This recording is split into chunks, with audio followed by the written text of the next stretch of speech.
अल्हम्दुलिल्लाहि व कफ़ा व सलामुन अला इबादिही अल्लज़ीना इस्तफ़ा अम्मा बअद। वक़ाल नबी सल्लल्लाहु अलैहि वसल्लम मन सल्ला युराई फ़क़द अशरका व मन सामा युराई फ़क़द अशरका व मन तसद्दक़ युराई फ़क़द अशरका औ कमा क़ाल अलैहिस्सलातु वस्सलाम। हम खुदा ख्वाही व हम दुनियाए दूँ, हम खुदा ख्वाही व हम दुनियाए दूँ, ई ख़यालस्तो मुहालस्तो जुनू। मेरे मुहतरम बुजुर्गों और दोस्तों, मैंने आप हज़रात के सामने एक हदीस पाक पढ़ी है। इसी की रोशनी में इखलास और रिया से मुताल्लिक़ कुछ बातें अर्ज़ करने की कोशिश करूँगा। दुआ करें कि अल्लाह रब्बुल इज़्ज़त सही बात कहने की और हम सबको कहने सुनने से ज़्यादा अमल करने की तौफ़ीक़ अता फ़रमाए। अल्लाह रब्बुल इज़्ज़त का ये बहुत बड़ा करम और एहसान है कि अल्लाह रब्बुल इज़्ज़त ने हमें मुसलमान बनाया और हुज़ूर पाक सल्लल्लाहु अलैहि वसल्लम की उम्मत में पैदा फरमाया और अल्लाह ताला ने हमें अपनी इबादत की तौफ़ीक़ अता फरमाई। ये जो दौलत अल्लाह रब्बुल इज़्ज़त ने हमें अता फरमाई है, दुनिया की कोई दौलत इसका मुकाबला नहीं कर सकती। ये सआदत जो अल्लाह रब्बुल इज़्ज़त ने हमें नसीब फरमाई है, ये दारैन की तमाम सआदतों से बढ़कर ये सआदत है। जब अल्लाह रब्बुल इज़्ज़त ने हमें अपनी इबादत की तौफ़ीक़ अता फरमाई, नेक अमाल करने की तौफ़ीक़ अता फरमाई, तो हमें और आपको ये भी देखना है कि हमारी इबादत और हमारे जो नेक अमाल हैं उनके अंदर कितना इखलास है। वो नेक अमाल और इबादत अल्लाह रब्बुल इज़्ज़त की रज़ा के लिए है या फिर अल्लाह रब्बुल इज़्ज़त की रज़ा के लिए नहीं है, बल्कि दूसरों को खुश करने के लिए है, दूसरों को दिखलाने के लिए है। इसलिए कि इखलास ही एक ऐसी चीज़ है जिसकी बुनियाद पर अमाल और इबादत कबूलियत का दर्जा हासिल करते हैं। अगर हमारे अमाल के अंदर, हमारी इबादतों के अंदर इखलास होगा तो हमारी इबादतें और हमारे अमाल अल्लाह रब्बुल इज़्ज़त के यहाँ मकबूल होंगे। और अगर हमारी इबादतों के अंदर और हमारे नेक अमाल के अंदर इखलास नहीं होगा तो वो हमारी इबादतें और हमारे नेक अमाल अल्लाह ताला के यहाँ मकबूल नहीं होंगे, बल्कि वो सब के सब रद्द कर दिए जाएंगे, बेकार हो जाएंगे। इसलिए कि अल्लाह रब्बुल इज़्ज़त जो है वो हमारे जिस्मों को नहीं देखते। अल्लाह रब्बुल इज़्ज़त जो है हमारे जिस्म से निकलने वाली होने वाली हरकतों को, हरकत और सकनात को नहीं देखते। अल्लाह रब्बुल इज़्ज़त हमारी सूरतों को नहीं देखते, हमारे अमाल को नहीं देखते, बल्कि अल्लाह रब्बुल इज़्ज़त जो है वो हमारे दिलों को देखते हैं। हदीस पाक के अंदर आता है, हुज़ूर पाक सल्लल्लाहु अलैहि वसल्लम ने इरशाद फरमाया, इन्नमल अमालु बिन्नियात, कि अमाल का जो दारो मदार है वो नियत के ऊपर है। अगर हमारी नियत सही होगी, हमारी नियत के अंदर इखलास होगा, तो हमारी इबादतें और हमारे तमाम अमाल, नेक अमाल, वो सब के सब अल्लाह ताला के यहाँ मकबूल होंगे और हमें उन पर अजर व सवाब अता किया जाएगा। और अगर हमारी नियतों के अंदर इखलास नहीं है और जो हम इबादतें कर रहे हैं, हम जो नेक अमाल कर रहे हैं, वो अल्लाह ताला के लिए नहीं है, बल्कि लोगों को दिखलाने के लिए है, शोहरत हासिल करने के लिए है, या कोई दुनियावी गरज के लिए है, तो वो हमारे अमाल क्या हो जाएंगे, हमारे लिए कल क़यामत के दिन वो हमारे अमाल वबाल जान बन जाएंगे। जो हमारे अमाल के अंदर इखलास होगा, जिन अमाल के अंदर, इबादतों के अंदर इखलास होगा, वो हमारे अमाल और वो हमारी इबादतें तो अल्लाह ताला के यहाँ मकबूल होंगी, और जिन इबादतों और जिन नेक अमाल के अंदर इखलास नहीं होगा, रियाकारी होगी, तो वो हमारे अमाल और हमारी इबादतें हमारे लिए कल क़यामत के दिन वबाल जान बनकर रह जाएंगी। अब इखलास किसे कहते हैं? इखलास का मतलब ये है कि हम जो भी इबादत करें, हम कोई भी नेक अमल करें, वो हमारा नेक अमल और हमारी इबादतें वो अल्लाह रब्बुल इज़्ज़त की रज़ा के लिए हो, वो अल्लाह रब्बुल इज़्ज़त की खुशनुदी हासिल करने के लिए हो, वो खालिस अल्लाह रब्बुल इज़्ज़त के लिए हो, लोगों को दिखलाने के लिए या शोहरत हासिल करने के लिए या फिर बड़ा बनने के लिए ना होना चाहिए। सिर्फ और सिर्फ हमारे नेक अमाल और तमाम की तमाम इबादतें वो सिर्फ और सिर्फ अल्लाह रब्बुल इज़्ज़त के लिए होना चाहिए। ये है इखलास का मतलब। हदीस पाक के अंदर हुज़ूर पाक सल्लल्लाहु अलैहि वसल्लम ने इरशाद फरमाया, इन्नल्लाह ला यंज़ुरु इला अजसादिकुम वला इला सुवरिकुम व अअमालिकुम वलाकिन यंज़ुरु इला कुलूबिकुम, कि अल्लाह रब्बुल इज़्ज़त तुम्हारे जो जिस्मों को नहीं देखते, अल्लाह रब्बुल इज़्ज़त तुम्हारी सूरतों को और तुम्हारे अमाल को नहीं देखते, बल्कि अल्लाह रब्बुल इज़्ज़त तो तुम्हारे दिलों को देखते हैं, तुम्हारी नियतों को देखते हैं। और एक हदीस के अंदर हुज़ूर पाक सल्लल्लाहु अलैहि वसल्लम ने इरशाद फरमाया, मन सल्ला युराई फ़क़द अशरका व मन सामा युराई फ़क़द अशरका व मन तसद्दक़ा युराई फ़क़द अशरका, कि जिस शख्स ने लोगों को दिखलाने के लिए नमाज पढ़ी उसने शिर्क किया, जिस शख्स ने लोगों को दिखलाने के लिए, लोगों को जतलाने के लिए रोज़ा रखा उसने शिर्क किया, जिस शख्स ने लोगों को दिखलाने के लिए सदका और खैरात किया उसने शिर्क किया। मन सल्ला युराई फ़क़द अशरका व मन सामा युराई फ़क़द अशरका व मन तसद्दक़ा युराई फ़क़द अशरका।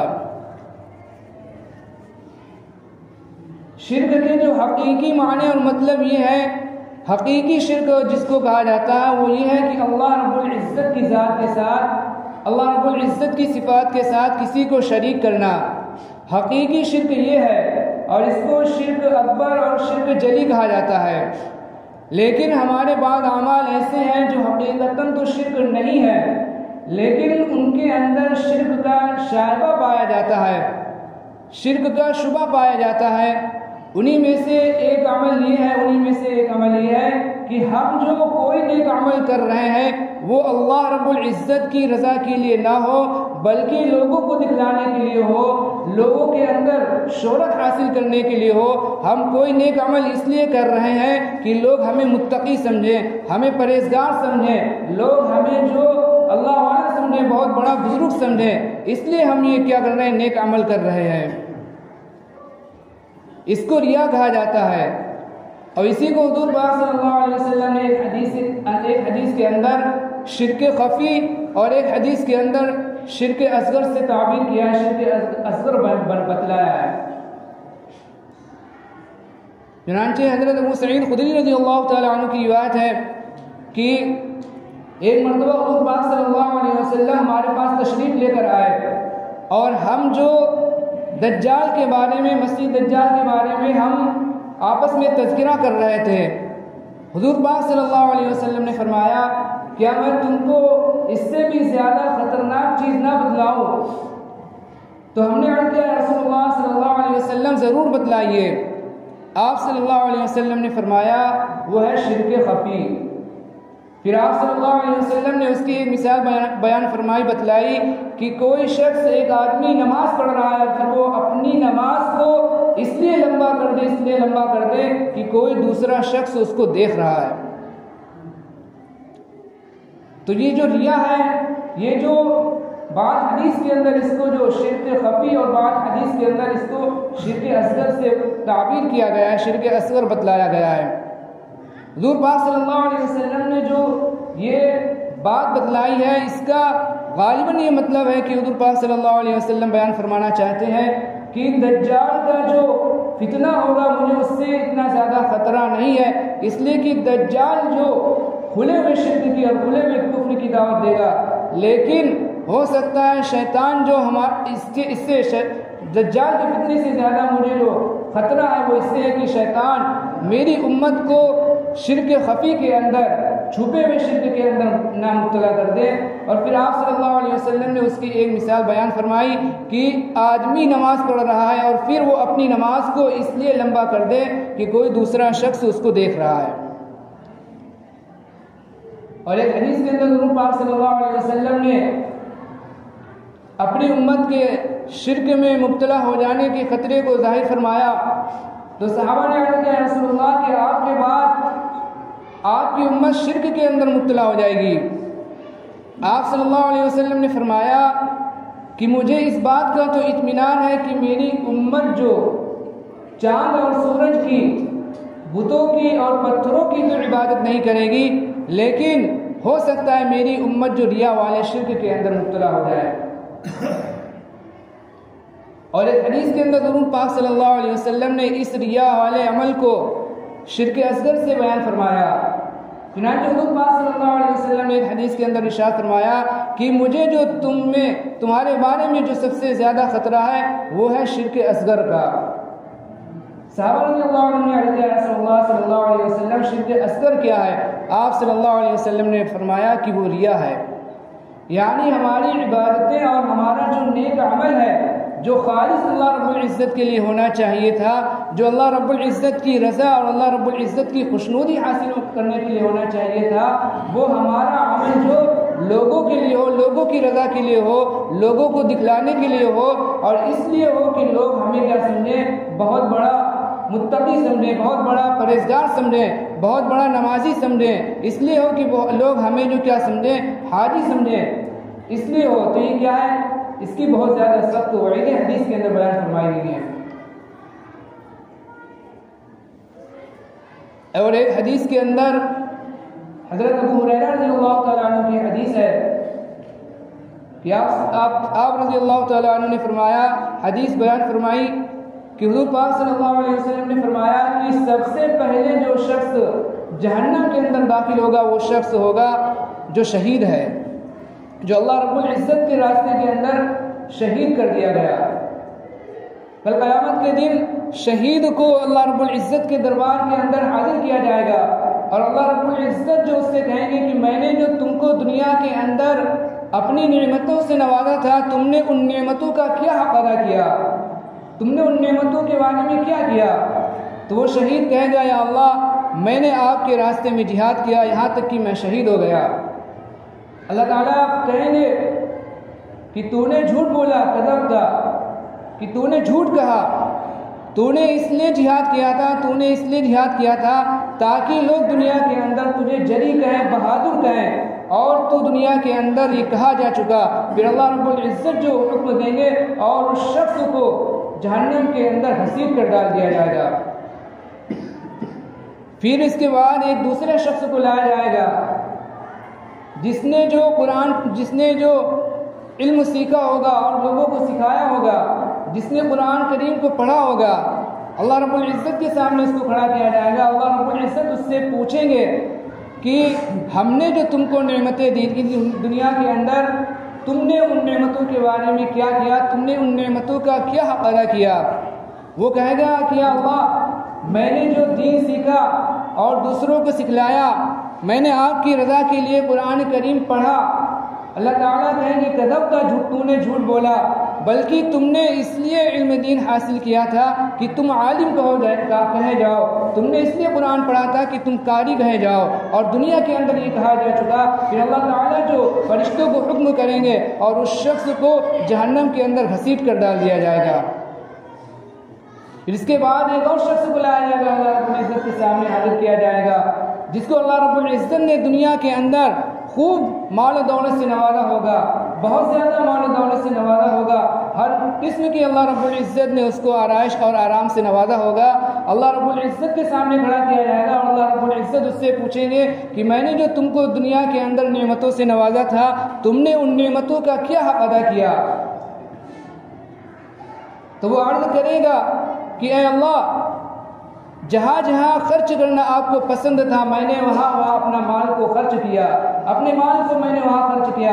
अल्लाह ताला कहेंगे कज़ब्ता, तूने झूठ बोला, तूने अपने माल को इसलिए खर्च किया था ताकि लोग तुझे सखी कहें। फिर अल्लाह रब्बुल इज़्ज़त फरिश्तों को हुक्म करेंगे और फरिश्ते उस आदमी को, उस सखी को जहन्नम के अंदर घसीट कर डाल देंगे। बाद हदीस के अंदर आता है कि हज़रत अबू हुरैरा रज़ियल्लाहु तआला अन्हु कभी कभी इस हदीस को बयान करते हुए बेहोश हो जाते थे, इसलिए कि ये जो अमाल हैं, ये शहादत वाला अमल और ये जो इल्म सीखना और सिखाने वाला अमल और अल्लाह ताला के रास्ते में खर्च करने वाला ये जो अमाल है, ये बहुत ऊंचे दर्जे के अमाल हैं। अगर आदमी इन अमाल को अल्लाह रब्बुल इज़्ज़त की खुशनुदी के लिए करे, अल्लाह रब्बुल इज़्ज़त की रज़ा के लिए करे, तो इन अमाल की वजह से आदमी जन्नत के बड़े दर्जात हासिल कर सकता है, बड़ा अजर सवाब हासिल कर सकता है। लेकिन इतने बड़े ऊंचे अमाल को अगर इंसान जो अल्लाह रब्बुल इज़्ज़त के लिए ना करे, अल्लाह रब्बुल इज़्ज़त की रज़ा के लिए ना करे, लोगों को दिखलाने के लिए करे, शोहरत हासिल करने के लिए करे, तो ये इतने बड़े ऊंचे अमल होने के बावजूद क्या हो गए, उसके लिए जहन्नम का फैसला कर दिया गया। और ये इतने बड़े गुनाह हो गए अल्लाह रब्बुल इज़्ज़त के नज़दीक, इतने बड़े गुनाह हो गए कि सबसे पहले जहन्नम में जिनको डालने का फैसला किया गया वो ये आदमी थे, इनके बारे में सबसे पहले जहन्नम के अंदर डालने का फैसला किया गया। हुज़ूर पाक सल्लल्लाहु अलैहि वसल्लम ने एक मर्तबा इरशाद फरमाया कि तुम जुब्बुल हुज़्न से पनाह मांगो। सहाबा रज़ियल्लाहु अन्हुम ने अर्ज़ किया, या रसूलल्लाह जुब्बुल हुज़्न क्या है?